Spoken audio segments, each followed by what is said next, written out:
هو بعد ما أنا زرعت قرنية ممكن تترفض؟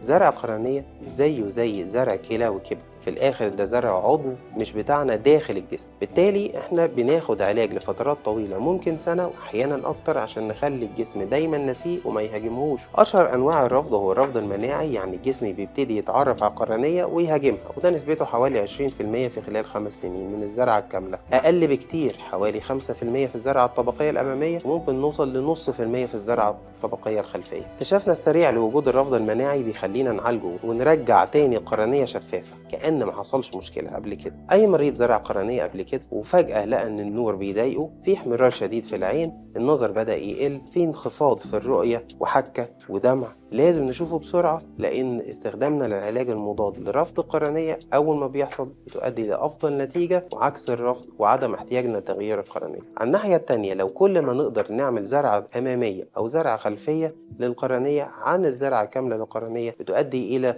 نسبة أقل كثيرا في رفض القرنية.